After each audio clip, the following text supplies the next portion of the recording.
Good morning. We invite you to come forward and take your seat for this wonderful forum that is about to begin. Those of us who were here for the 9 o'clock service will know what an exciting and enriching time we're about to enter into. Those of you who have coffee, your coffee is fine. Come on up with the coffee as we get started this morning.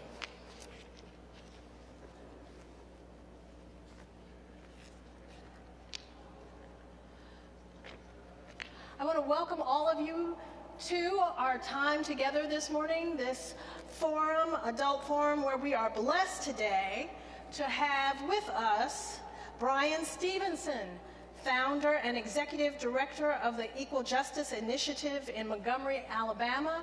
We were blessed in the context of service to hear from Mr. Stevenson, who enriched our hearts and challenged us to do that which God calls all of us, not just during this Lenten time, but always. And then with us also today is our own canon theologian, the Reverend Dr. Kelly Brown Douglas, and she is also author of Just Mercy. I'm sorry, Mr. Stevenson, if you have not read Just Mercy, you must. Some of his anecdotes were in there, but she's also Reverend Canon Kelly Brown Douglas's book is called Stand Your Ground, and it was written after the Trayvon Martin thing. Also a very engaging book. Just a few of the accolades for Mr. Stevenson. He is the recipient of many awards: the ABA Wisdom Award for Public Service, the MacArthur Foundation Fellowship Award Prize, the National Public Interest Lawyer of the Year Award, the Gruber Prize for International Justice, and the Ford Foundation Visionaries Award. And under Mr. Stevenson's leadership, the Equal Justice Initiative has initiated major new anti-poverty and anti-discrimination efforts challenging the legacy of racial inequality in America. EJI has also won major legal challenges eliminating excessive and unfair sentencing, exonerating innocent death row prisoners, confronting abuse of the incarcerated and the mentally ill, and aiding children prosecuted as adults. And again, we also have Dr. Kelly Brown Douglas. Her book that I messed up, but I will get right this time, Stand Your Ground: Black Bodies and the Justice of God. It is my pleasure to introduce them, and I am Paula Clark, Canon for Clergy Development, Multicultural Ministries, and Justice for the Diocese of Washington, and I bring greetings to both on behalf of Bishop of Washington, Mary Ann Edgar Buddy. Thank you.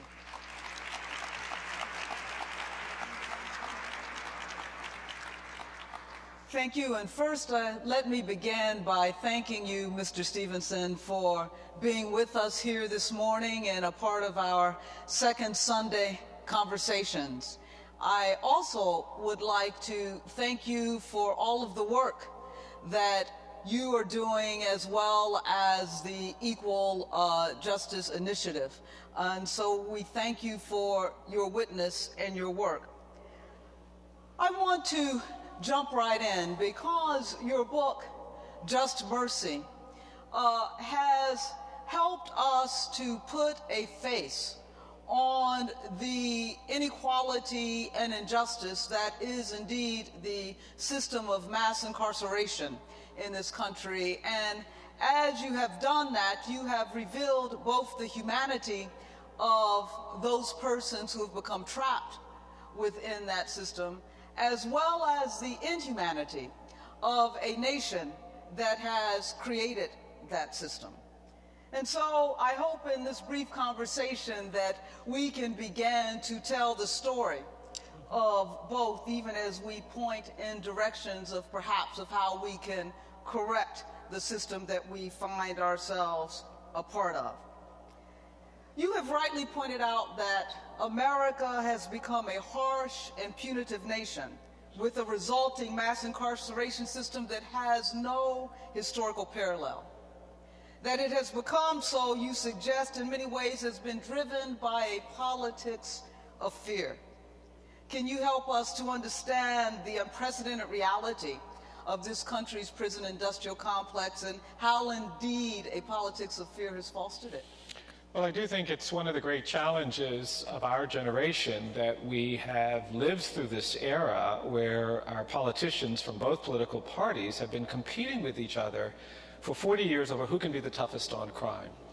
And what that has done is created an atmosphere where we are incredibly punitive and incredibly harsh. I've represented people serving sentences of life imprisonment without parole who wrote a bad check for $100. Or for people who are in possession of simple possession of marijuana, life sentences. 50% of the people in jails and prisons are mentally ill. We've largely thrown away the mentally ill. Those who are disabled and poor and cannot manage without assistance end up in our jails and prisons. And we've done it in this way that separates us, right? The prisons have been growing. We've been kind of putting them in more remote locations. And we now have 5% of the world's population, but 25% of the world's in prison. And what I think that's really done is create great despair. I too often spend time with young children, 13 and 14-year-old kids, who tell me when I have honest conversation with them that they don't expect to be free by the time they're 21. And that expectation is shaped not by what they see on TV or not what they read. It's shaped by what they see happening in their communities. They see their friends and their brothers and their neighbors effectively dying by being sent away to prison. And this profound absence of hope is, for me, the real consequence of this era of fear and anger. And I do think that we've got to make a radical shift in how we think about these things. We said drug dependency is a crime issue. We could have said that's a health issue. Portugal said it's a health issue, and they lowered their drug dependency and addiction rate. They created some real reforms. We've accepted that alcoholism is a health issue.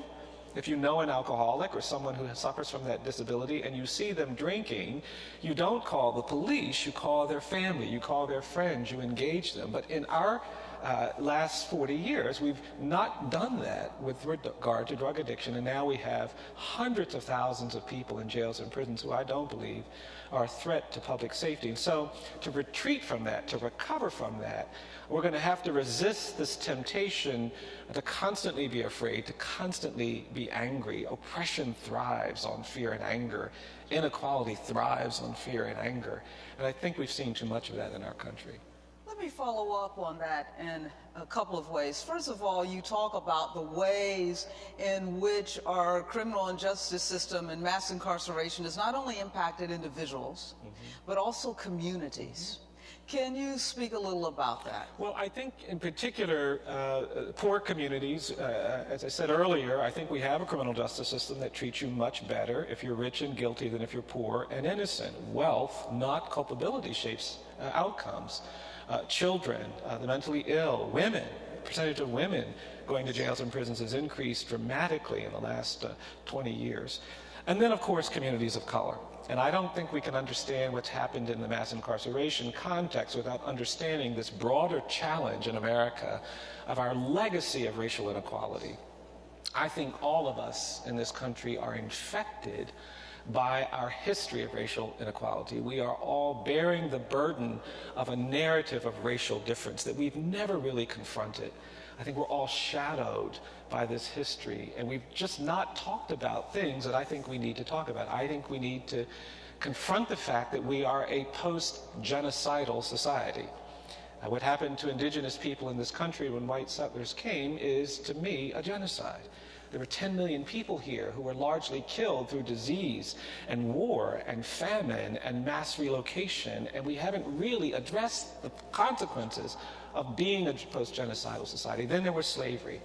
And for me, the great evil of American slavery was not involuntary servitude and forced labor. For me, the great evil of American slavery was the narrative of racial difference that we created to justify it. It is the ideology of white supremacy that we made up to legitimate the institution of slavery, and we never dealt with that. The 13th Amendment talks about involuntary servitude and forced labor. It doesn't talk about this narrative of racial difference. And because of that, I don't really believe that slavery ended in 1865. I think it just evolved. It turned into decades of terrorism and lynching, and we've never really confronted that legacy. We've just put out a report at EJI on thousands of lynchings that we have documented in the first half of the 20th century, and very few people realize that the demographic geography of this nation was shaped by lynching, by racial terror. The African Americans in Cleveland and Chicago and Detroit and Boston and New York and Los Angeles and Oakland did not go to those communities as immigrants looking for new economic opportunities. They went to those communities as refugees and exiles from terror. And that exodus from the American South into these communities created hardships that we've not yet recovered from. And it bothers me that nowhere in America can you go and find an honest engagement with the history of terrorism and lynching. There's not a single place. We really haven't done that with slavery. And even in the civil rights context, I'll be honest, I worry because we're so celebratory. When it comes to civil rights, everybody gets to celebrate civil rights. We kind of have these 50th anniversaries, and we should. But I worry because I sometimes hear people talking about the civil rights movement like it's a 3-day carnival. Right. On day 1, Rosa Parks didn't give up her seat on a bus. On day 2, Dr. King led a march on Washington. And on day 3, we just changed all the laws. And I mean, if that was our history, we'd be a great country. But that's not our history. Our history is that for decades in this country, we beat and battered and excluded African Americans. We told black people, you're not good enough to vote just because you're black. We said, you're not good enough to go to school with the rest of us because you're black. And we created injuries that we have not healed because we haven't really understood the nature of the injury. My parents were humiliated every day of their lives. Those signs that said white and colored weren't directions, they were assaults. And we can't recover from that without committing to a process of truth and reconciliation. And we should have done it in the 60s. We didn't. And now we are suffering the manifestation, the continuation of this narrative of racial difference. It has created a presumption of dangerousness and guilt that follows black and brown people. And as you've eloquently documented, that is what killed Trayvon Martin. That is what has killed so many of these young people. And we will not be free from that presumption until we deal with this narrative. And I tell my students, I said, don't think you can educate yourself and get free of this presumption. Don't think you can actually make enough money. I practice all over the country, and I was in a courtroom just a couple of years ago in the Midwest to do a hearing.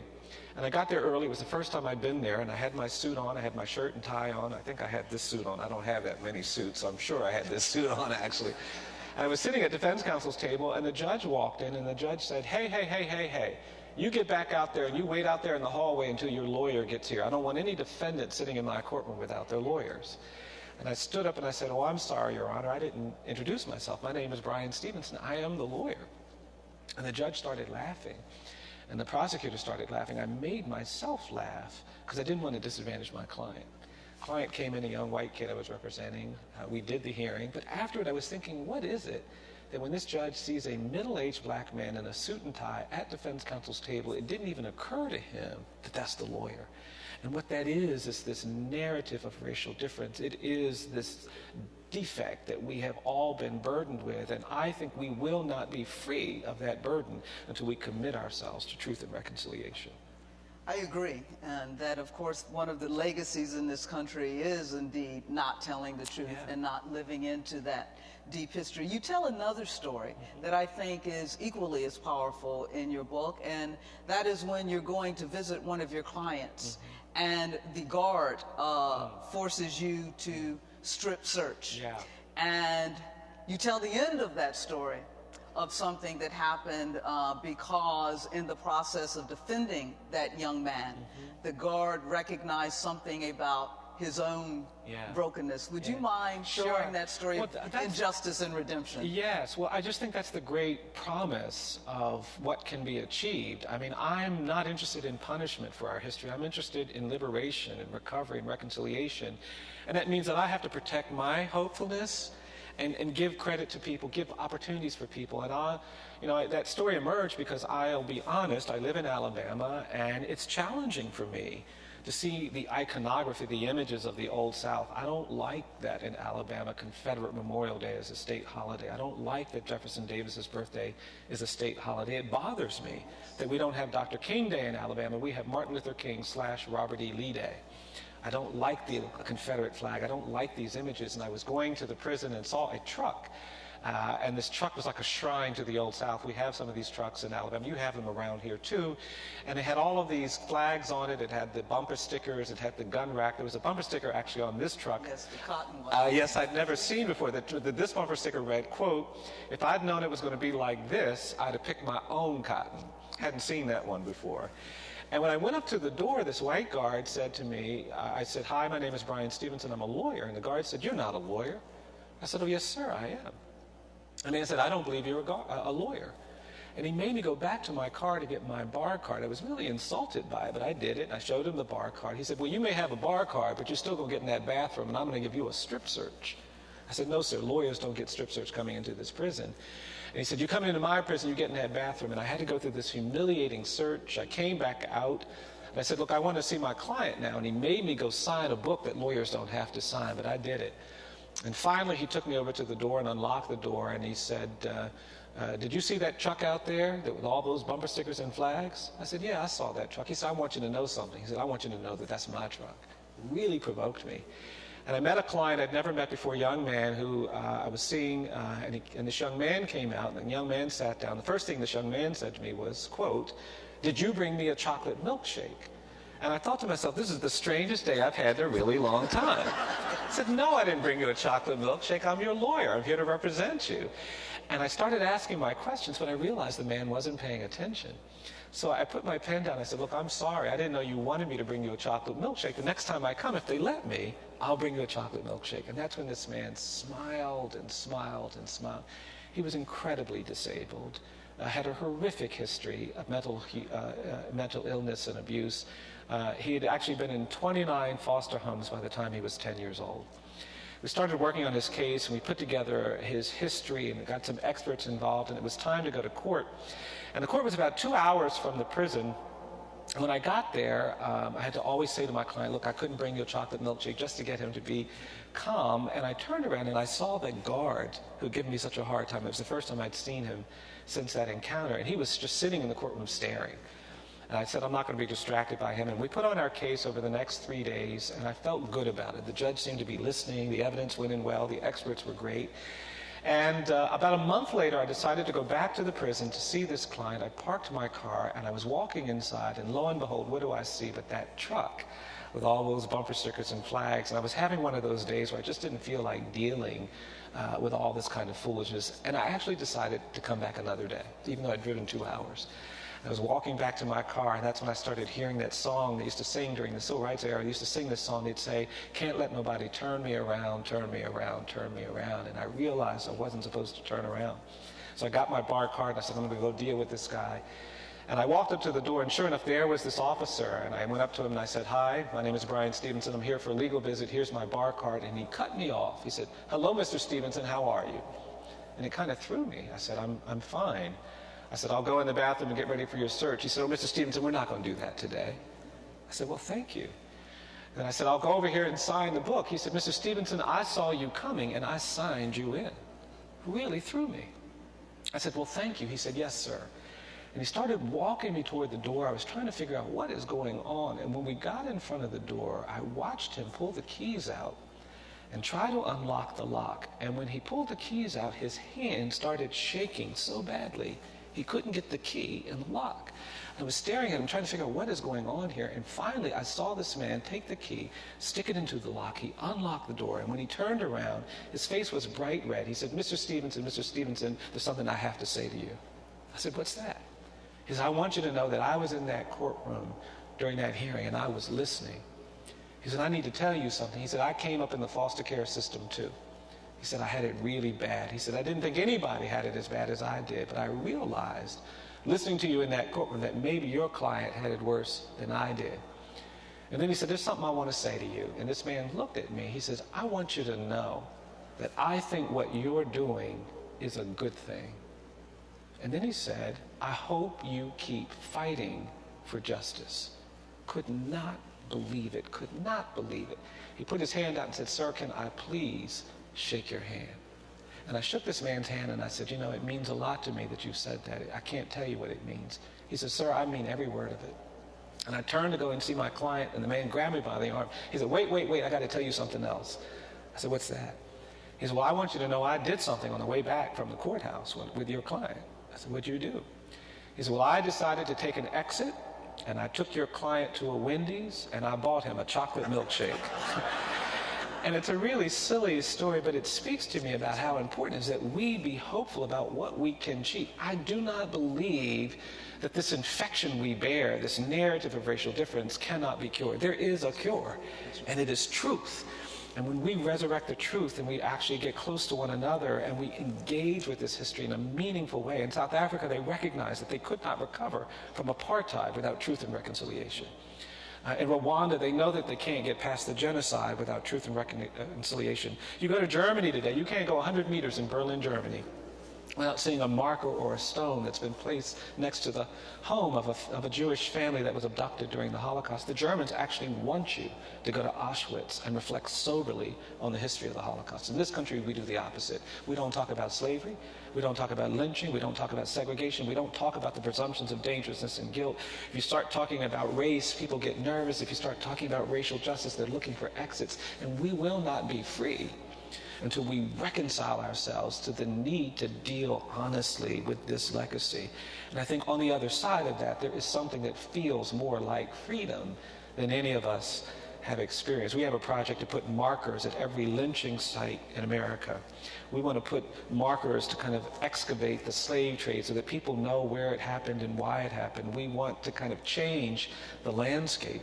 And in so changing, I believe we can get a little closer to something that feels like freedom. Very good. Yes, indeed. And in fact, you talk about oftentimes how older black people have approached you and suggested their impatience with this discussion of terrorism in this country as if this era after post 9/11 is the first era of terrorism. It's so true. No, I mean, I've had older people of color come up to me and they say, "Mr. Stevenson, I get so angry when I hear someone on TV talking about how we're dealing with terrorism for the first time in America after 9/11. They said, "We grew up with terrorism. We had to worry about being bombed and lynched and menaced every day of our lives." And sometimes they'll say, "Mr. Stevenson, you make them stop saying that." Because it is injurious to not have that victimization recognized. And I think we've got a lot of work to do to kind of create a community response to these gross injustices that have so traumatized us. Can I turn the corner a little bit Sure. and take us back to an earlier place, and in fact sort of a segue from the story you told of the young man who went through so many abusive foster homes and was caught just in the system of the foster home system. And that is back to a law that you speak about that was passed in Alabama in 2006, I believe you said was, in which it stated that, or it made a felony offense, raising a child or subjecting a child to a dangerous environment for the purposes of prosecuting women and pregnant women who indeed were or took drugs at the time of their pregnancy, and so that they extended the notion of dangerous environment, you tell us, to the womb. And so, of course, adding again to the unjust prosecution, the criminalization of certain conditions and certain behaviors.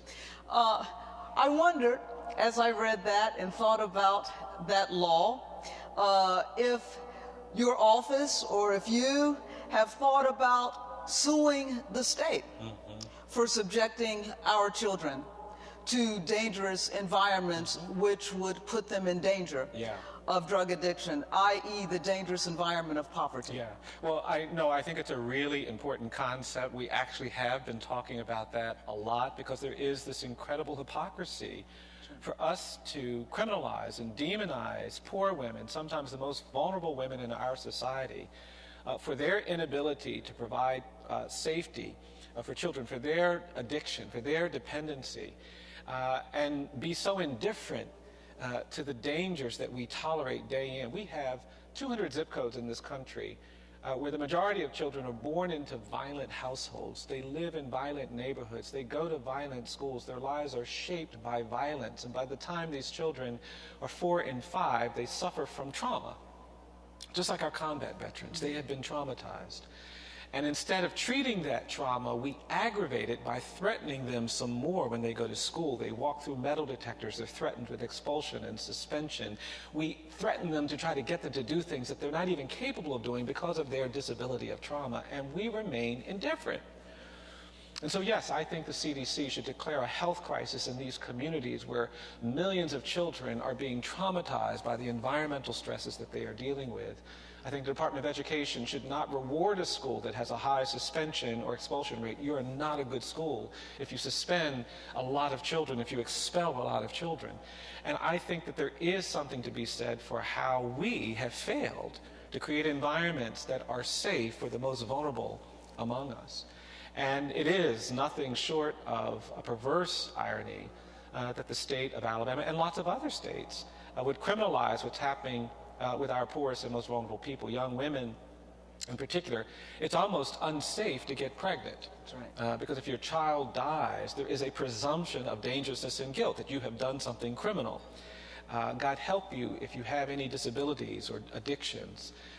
We did it in 1996 with the Welfare Reform Act. One of the things that I think happened 20 years ago that we've never really confronted was in 1996, we actually passed a federal law that said if you have been convicted of drug addiction or drug use, a drug crime, you are not allowed to live in public housing. You are not allowed to get food stamps. You are not allowed to get benefits. We created a new class of person in American society. They are our untouchables. That's right. They live beneath the federal benefit system, and they are mostly women with children, and I don't understand why we could comfortably do that, how we could comfortably do that, and then say we're worried about endangering children in this criminal way. And so I think that there are things we can and should be talking about to kind of just break that up. But that's one of the, I think, that the problems of this punitive environment.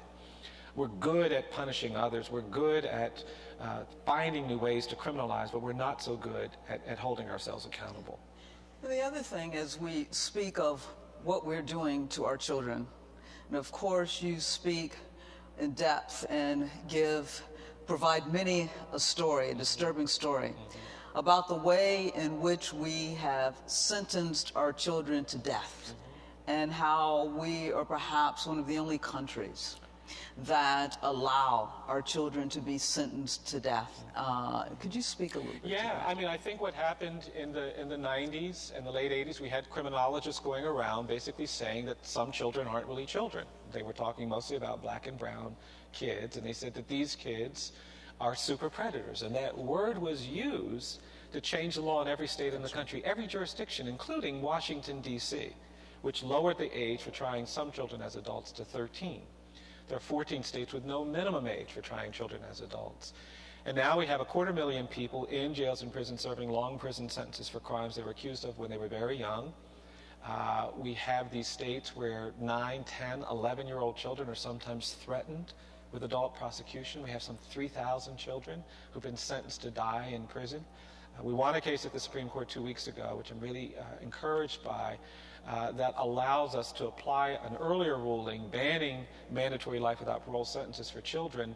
It means that one of my clients, a young woman named Trina Garnett that I write about in the book, who grew up poor, she lived in an abusive household, a lot of violence, a lot of abuse. Her mother died at 9. She ended up on the streets homeless.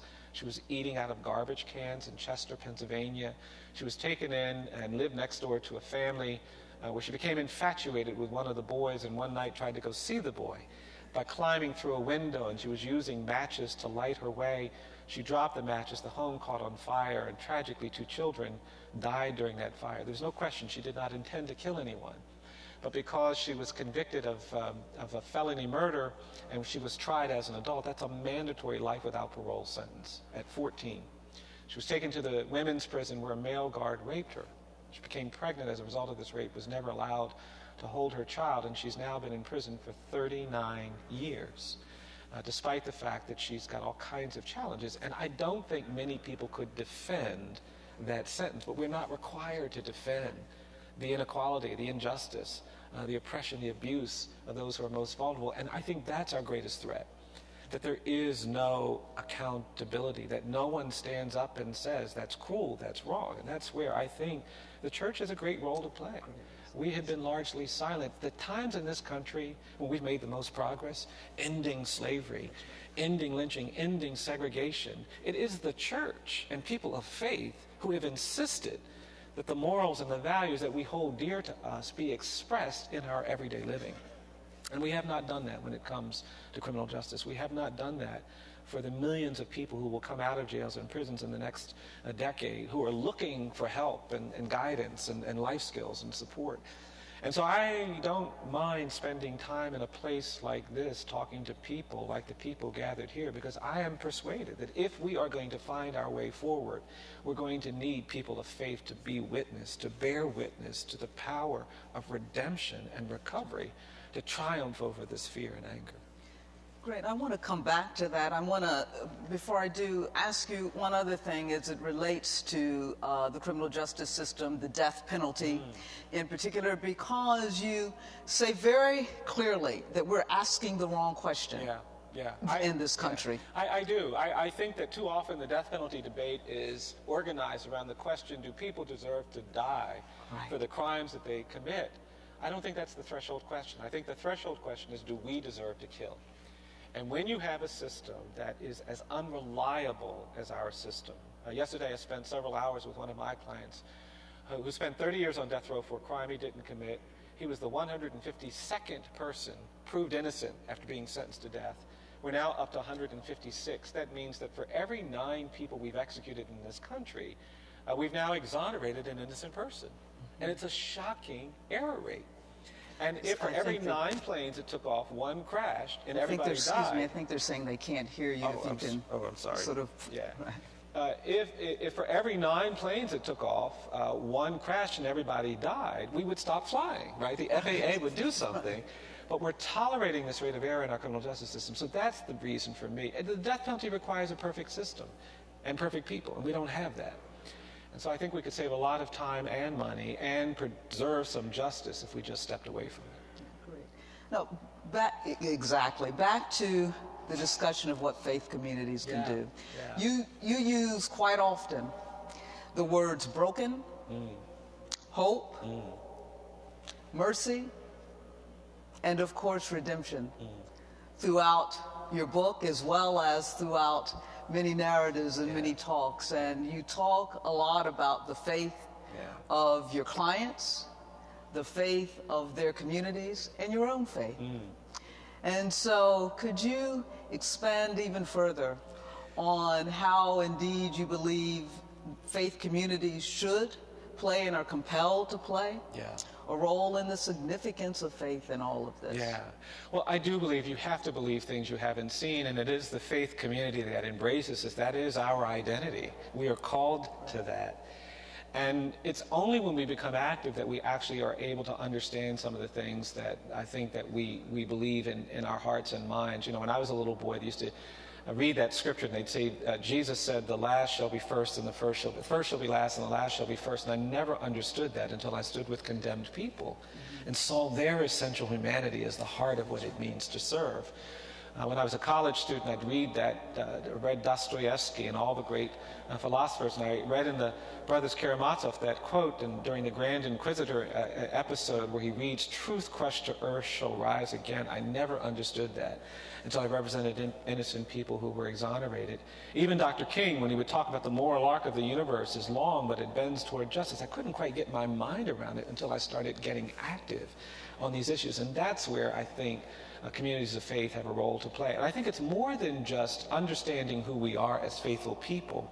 We've got to do some proactive things. I talk about a woman I met in New Orleans when we were working on these cases involving juveniles who had been sentenced to death in prison. We won a case that banned that sentence. And I was down in Louisiana trying to get relief for this man who'd spent 50 years in prison at Angola. Amazing story. The man was 16 years of age. He was accused of a non-homicide crime, taken to Angola where he was told he would die in prison. He had this amazing mother. And as a mother told him when he was 16, he said, you're going to get out one day, and you just have to believe that. And you pray for that every day. And then his mother said, and I'm going to make you a promise. She says, I'm going to be here when you come out. And they fled during Katrina. And he'd been in it for 50 years. His mother was 99 years old. And he said every time he talked to her, she would say, I'm going to be here when you get out. And so we were desperately trying to get this man out. And we kept going to court. We kept going to court. And we could not get the court to just put it together. And finally, we were able to get a ruling saying that that man was going to go home. And I was so exhausted and so overwhelmed. And I was just roaming the halls of the courthouse in New Orleans. And this older black woman saw me, and she had been in the courtroom several times. I'd noticed her. And she called me over, and she said, hey, you come here. And she said, sit down right here. And I sat down right next to her. And then with the sweetness and the gentleness I cannot describe, she put her arm out and said, I'm going to give you a hug. And she hugged me and hugged me. She said, I know exactly what you are. She said, people think you're a lawyer. People think you're some kind of advocate. I know exactly what you are. She said, you're a stone catcher. So Jesus said, let him who is without sin cast the first stone. And people walked away. She said, today people are throwing stones left and right. She said, we got to catch them stones. So she says, you keep on being a stone catcher. She said, I'm a stone catcher too. I lost my 2 children to homicide. They were murdered. And I came here and I didn't know what to do, and I was grieving. And I just used to be with the victims of crime. Now I'm with everybody. I'm a stone catcher, you a stone catcher. You keep catching stones. And she said, I'm going to give you one more hug, and then you get on about what you got to do. And she hugged me, and I got up, and it made all the difference. And that's what we can do as people of faith. We can do that. We can hug people who have been broken. We can hug people who have been excluded. We can hug the marginalized. We can actually urge them to recognize that we are there not just to be witnesses, but to catch the cast stones. That's what I think the church is called to do in this century. And when we do it, I think we experience all those glorious things that we sing about. And there is something quite powerful in accepting that challenge. Thank you. I think that's a good place to end, except I want to end by telling a story, if I can, that you tell. Yeah. That says something about who you are and the work you do. You've told this story a couple of times, and in your book as well, about your encounter with Rosa Parks. And in this encounter, you tell us that you were in the home of one of Rosa Parks' friends, and she had asked you to come there and told you to listen. Yes. When you came, and you listened, but at some point, Miss Parks asked you what you did. Yeah. And you went through the litany of the work, the very important work that you do, and she said to you, oh, you're going to be tired. But then in response, she also said, but you have to stay brave. Mr. Stevenson, the work you do for your clients, the work you do for us is brave. We want to thank you for your presence here, but most of all, we want to thank you for your brave work. And I hope that all of us as a faith community and as a cathedral community will and can pledge in the places in which we find ourselves to join you in that brave work. Thank you, Mr. Stevenson. Thank you. Thank you. Beautiful.